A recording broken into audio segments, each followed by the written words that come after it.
Hello, YouTube Pipers. I got a brand new set here that I'm trying this video on. We'll see how it works. Once again, my Savinelli Bing's favorite. And today I'm using Captain Black Royal.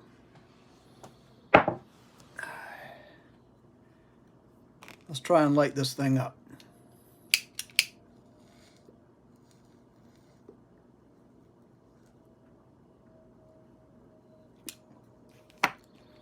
That's right tasty.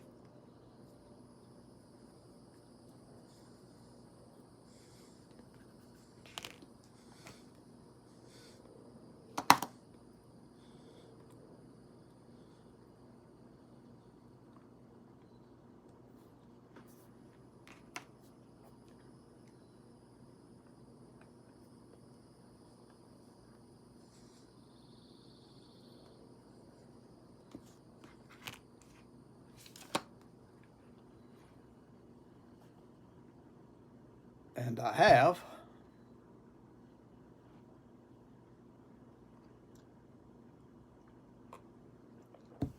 I don't know if you call it half and half or black and tan.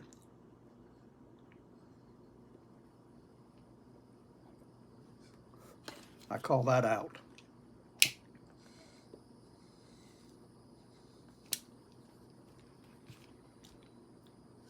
It's a Friday.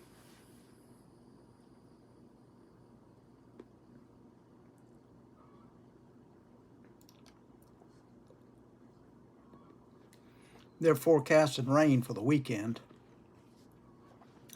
I never look forward to the rain on the weekend, especially when it's a 2-day rain.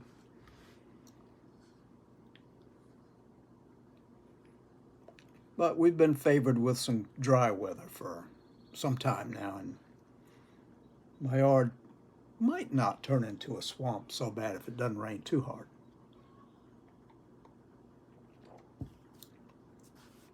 We'll see. We'll see how it goes.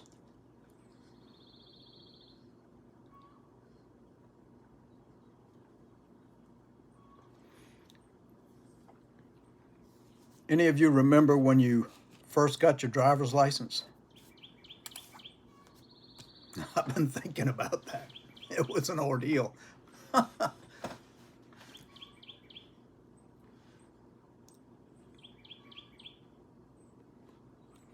think it was 1960, February 15th, 1960, day after my birthday. I begged my mother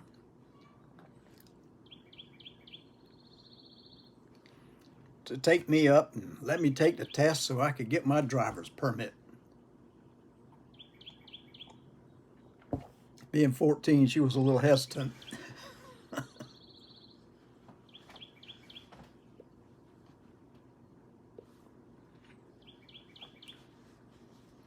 But I was excited, and she could see that I was excited, and she could see that I would be happy if I could do that, because it would be one of those rites of passage for a man and a woman.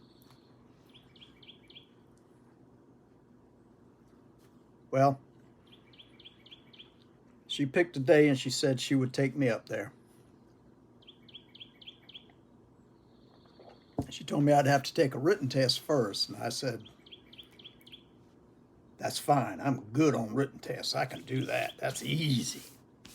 She said, well, you better study, because it might not be as easy as you think. Well, when I was back in those days, before a test, I could read over the material, go in and ace a test. I had no problems. So while we were riding up to the police station to take the test, or the DMV, I don't know what we called it back then. I don't remember it being called the DMV like we call it now, but whatever.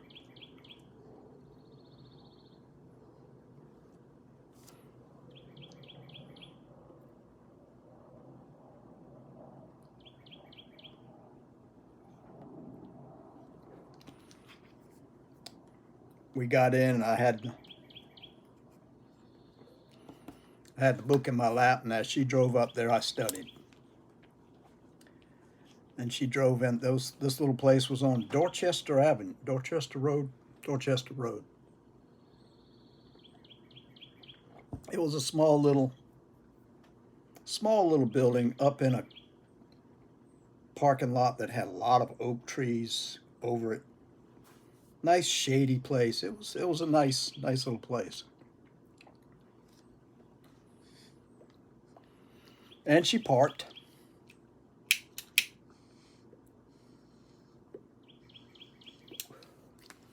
The car we were in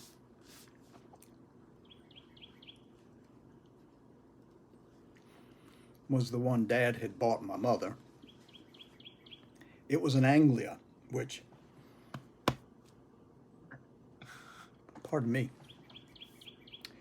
which was an old English Ford. I think it was a 1958 Anglia.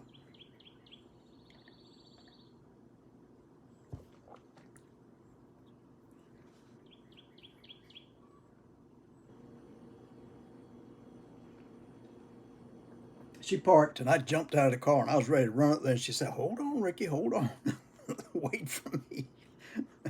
And we walked in, opened up the door, and walked into this huge space. People lined up at counters, mumbling in the background, not knowing what they were saying because so many people were talking to each other very quietly. Those sitting down, those standing in line, and those over there taking tests and writing down information on papers.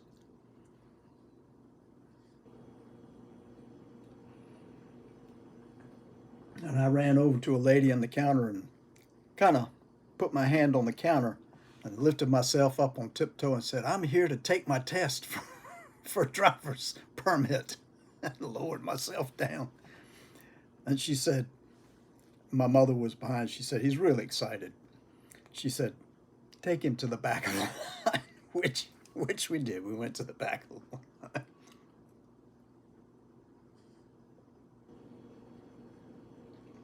Finally, after shuffling forward, one person shuffling forward the line, I finally got there and I did it again. I had my hands on that thing, lifted myself up on my feet and said, "I'm here to take my test for the permit," and lowered myself back down. And the woman, not even paying attention to me, looked at my mother and said, "Here, tell him to take this ticket over to that man over there and he'll give him the test." Which is what we did.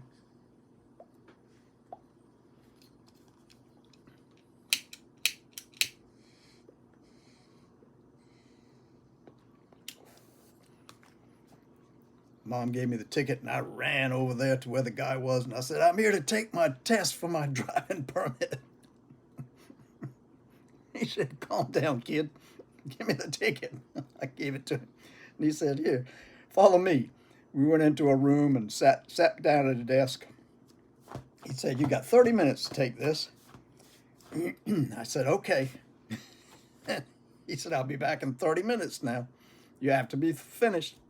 I said, "Okay." I sat down and I had my pen in my hand and I looked at that first question and my mind went blank. Whew. I looked at the second question and my mind was blank. Third, same thing. Nothing. Absolutely nothing came into my head. So I sat there and I said, "Calm down, calm down. You can do this. You read the material. You know what it is. Calm down." So I sat there for a second or two, taking a deep breath and blew it out. And then I looked at the test and poof, the answer came to me and I marked it. I went down the row. And just as I got to the last question, the man came over and said, "Time's up, boy. Give me your test." He took it over and I ran over, watched him while he corrected it. He took a card out and wrote something on it and said, "Here, give this to that lady over there and she'll give you your permit." So I ran from him straight to where the woman was, ticket in hand, Same thing. Tiptoe said, I got my ticket for my permit. She said, back of the line to my mother. To the back of the line again. He told me to go to her, you know. I'm a kid, what do I know? Well,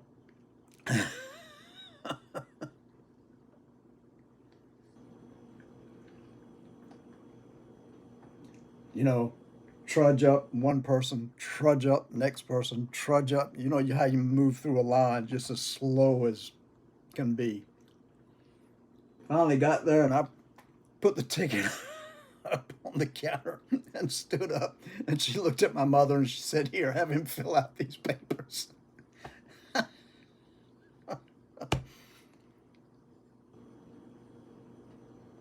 So we went over to a desk and sat down, and she helped me fill it out because I didn't know how to answer half of them. Got it finished, and Mom said, "Now don't rush over there and get in front of everybody this time. Get in line like we're supposed to." I said, "Yes, ma'am." Well,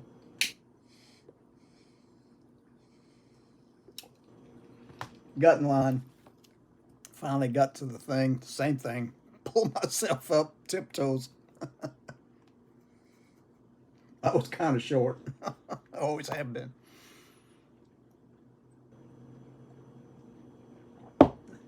She took the papers, went through everything, got the permit ready.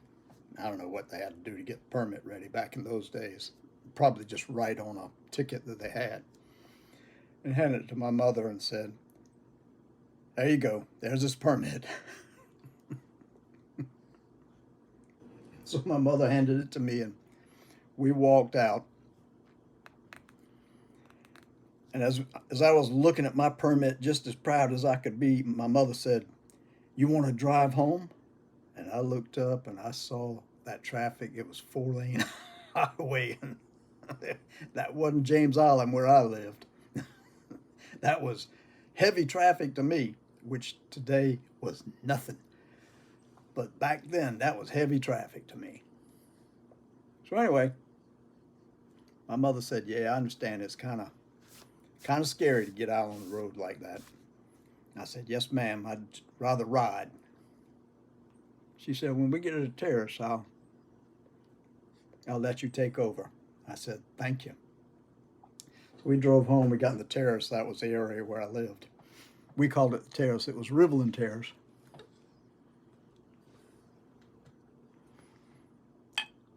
And we changed seats. She got in the passenger side and I got into the driver's side behind the wheel. And I drove us home.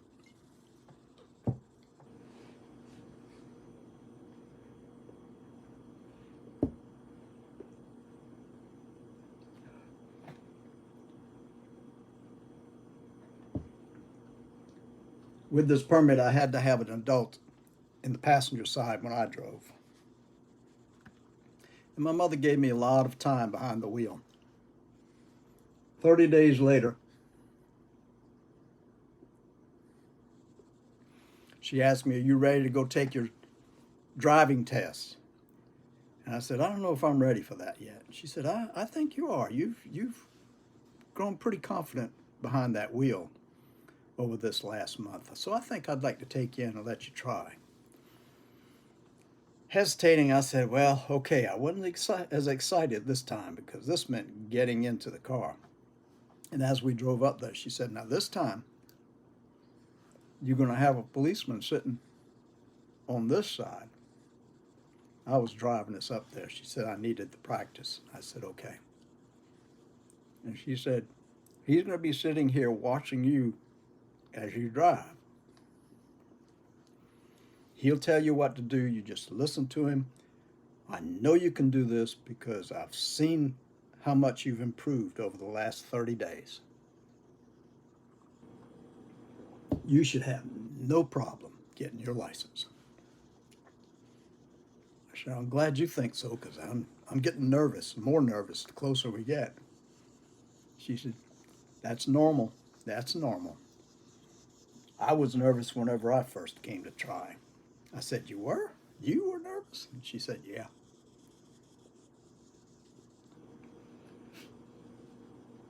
So I said, well, we'll see. And so I got to the place, and there was 2 lanes I had to cross over on the left-hand turn. And I sat there waiting on the traffic to come. And there wasn't that much traffic coming. I was just nervous. I had never turned on a 2-lane turn. And the person behind me started beeping at me. And my mother said, just go ahead and turn. There's not that much traffic. Go ahead. You can do it now. So I went ahead and turned and got into the driveway. And she said, see how easy that was? I said, yeah, I was just concerned because it was 2 lanes of traffic, not just that one. She said, I understand. I understand how nervous you are. It's going to be okay. Just try and remember everything you've learned. You should be very confident with this.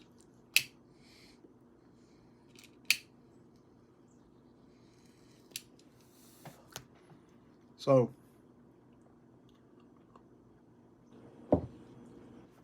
I parked the car, just pulled into a parking place in the Anglia. Little tiny car. Not anything like those yachts, land yachts that they were sending out of Detroit. But I got out very slowly.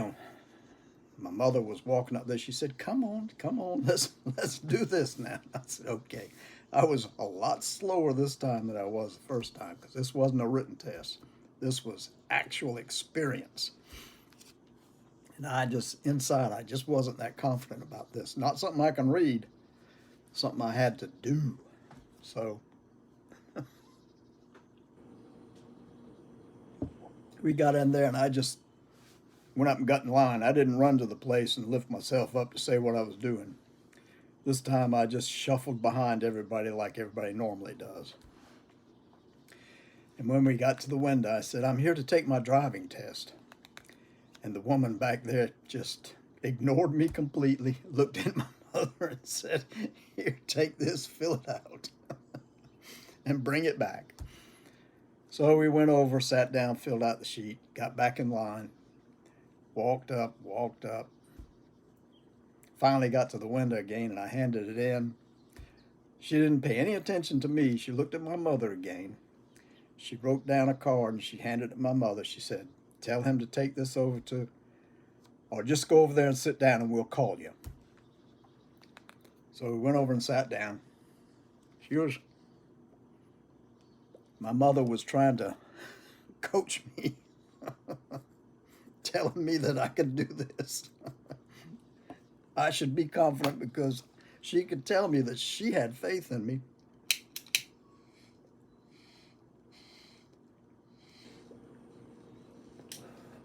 She knew what I could do. The old pep talk. I'm sitting there wondering when I was going to be called, and then all of a sudden, Croucher! And I looked up, and there was this guy. He must have been 7 feet tall. Big around. The oak trees in this yard didn't have anything on this guy. He was a big guy. And that clipboard in his hand looked like a 5x8 card or a 3x5 card, whatever they are. And he was looking around, and I put up my hand and said, here. And he said, come on, boy. I got lots of people I got to get done today. I need to get you through this. I said, yes, sir. And he said, lead the way. So I walked out, held the door for him as he came out. This guy was big. This little kid who had to do that at the counter, this guy was, wow. He said, well, I said, sir. He said, where's your car, boy? Oh, I says, it's that one over there. Pointed at the angle, and he goes, and we walked over. I got into the driver's side. He opened up the door. He put in one leg, his left leg, and tried to slide into it. And he had trouble easing himself, and it slid over a little bit, and then he finally pulled his other leg and put it in, and both legs were about level with his shoulders. And he couldn't close the door. So he put down the clipboard, grabbed the door with this hand, and put his elbow out the window and pulled as hard as he could to get it latched. And he looked at me, he says, is there any way I can move the seat back some? And I said, there's something down below the seat there. You can pull on and push back. So he reached down to find it and pushed back about that much. And still he said, I feel like a sardine in this. I said, I'm sorry, that's all the farther it goes back. So he said, we didn't have seat belts back in those days, if y'all are worried about us putting our seat belts on. Unheard of in those days.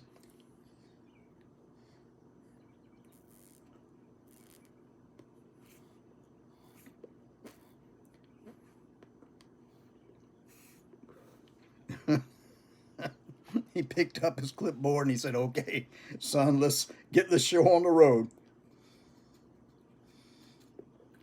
So I cranked it up, looked to make sure nobody was coming, put it in reverse and backed up. He said, I want you to go through that stop sign and turn to your right. Put it in first and drove around to the stop sign. Put my hand out the window like this because there were no turn signals, because you had to have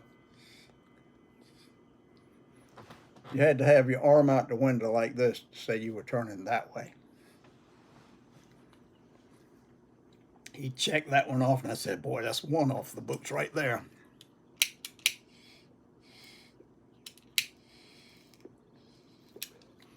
He said, now I want you to take a right here. I said, yes, sir.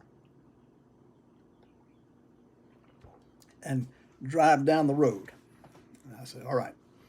Nothing was coming, so I pulled out. It was only a 2-lane highway. Pulled out into my lane. He said, see that light up there? I said, yes, sir. He said, I want you to make a turn to the left at that light. And there were men working. I said, what do I do? He said, you got to figure out what to do. You got to do something, boy, but I want you to turn up there at the left at that light. I said, yes, sir. And I pulled up and looked, and I thought that traffic was far enough away down the road. So I pulled out, got around the men and started turning. And I saw how close that car was, and I hit the gas. Boom. Boom. And the car in that road headed toward me, lay on his horn the whole time as he passed me. And I said, he said, as he scratched that one off. I said, you told me I had to figure out what to do. He said, yeah, but you need to be a little more careful than that, son. I said, I've never come across that before. He said, when you're driving, you got to be prepared for anything. I said, yes, sir. He said, this road is no traffic on it, so I'm going to ask you to drive up there. Just keep driving, and when I say stop, I want you to hit an emergency stop. Bam! I said, yes, sir. So I was driving along, and he said, stop! And I hit the brake, I hit the clutch, and I stood on him, and we came to a dead stop. The back end, I think, rose up. My mother had all kinds of pots and pans in the back, and they all fell into the floor, clattering all over the place, and he looked back there. Just kind of looked like that, turning red. And he said, okay, now I want you to make a 3-point turn up there. And I said, yes, sir. He said, you know what I'm saying when I say a 3-point turn? I said, yes, sir, I sure do. So I drove up there, put my hand out the window. I was going to make a turn. Made sure there was nobody behind me. I turned to the left, backed up, and then zipped back into the road and went up to the stop sign. He said, that was very good, son. Now I want you to take a left at this stop sign and take us back to the station. I said, yes, sir. Drove up the road, stuck my arm out the window. Cars passed and I made the turn. And he said, now you see that two-post section up there? I said, yes, sir. He said, I want you to go up there and I want you to parallel park. This was the bugaboo I was not looking forward to because I had not practiced parallel parking at all. And I remember what my mother said. She said, when your passenger door gets to the post on your right, you turn your wheel as hard as you can and keep backing, and you should make it. Well, pulled up to the post, made sure my back end was right with the post, and he said, well, come on, son, you need to park it. I said, yes, sir. So I put it in reverse. I hit the gas, hit a little too hard, and my door passed that post, and I said, oh, hell. In my side, I'm going, oh, heck. And I flipped that wheel as hard as I could. And the gas, I hit that gas a little too hard. And bam, my rear wheel went up on the sidewalk. And I turned it back this way, trying to correct my mistake, and came to a stop. And I was kind of angled in the parking spot with my right back tire up on the curb. And he went, he said, pull this little tin can over there. He said, if you can't park this tin can, then you don't deserve to pass.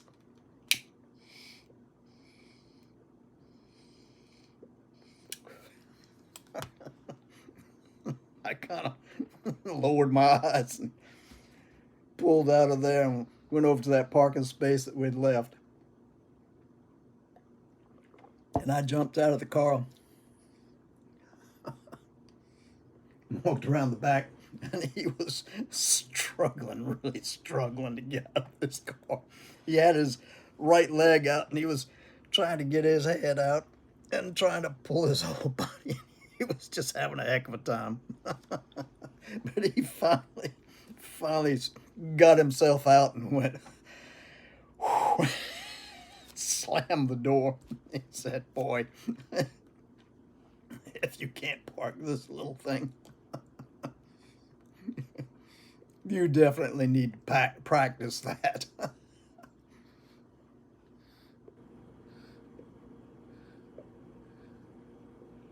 I said, yes, sir, I'll do that. He said, you can come back in 30 days. My advice to you is practice that parallel parking, because if you had done that fine, you'd have passed today. I said, yes, sir, I'll do that. He just shook his head and walked in. I just stayed by the car, waited for my mother to come. And she came out. She said, I talked to the officer that was with you. And I said, yes, sir. He said you would have passed if it hadn't been for that parallel parking. I said, yeah, he told me that too.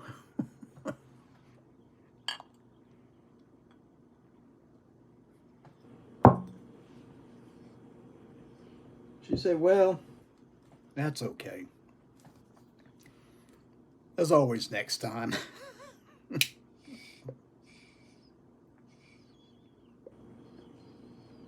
She said, you want to drive us home? And I said, I think I've had enough driving for today, Mama. She said, okay, I understand.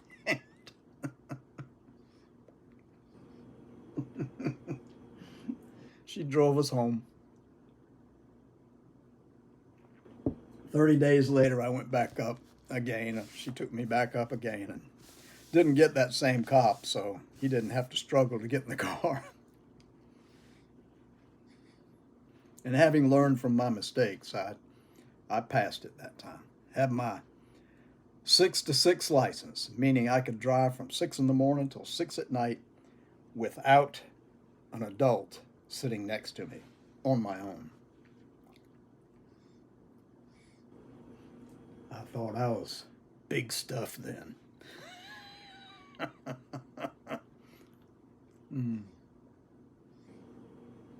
10th grade, and I had the use of a car. I was the first one that got use of a car.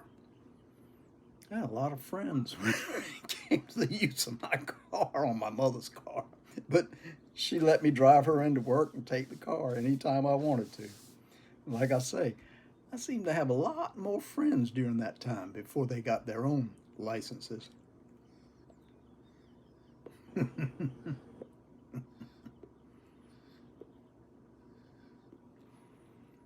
Oops, I didn't realize it was that long. Jeepers.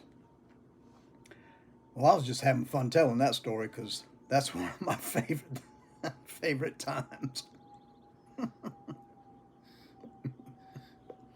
All right, I've kept you people long enough if you've stayed this long, but I want to say thank you for staying with me. I tell you, I get to gabbing sometimes and I just gab. Thanks for having a pipe, having a brew, and just taking some time on this Friday. Hope you all have a good weekend. Take care of yourselves. And God bless you till the next time. Bye-bye.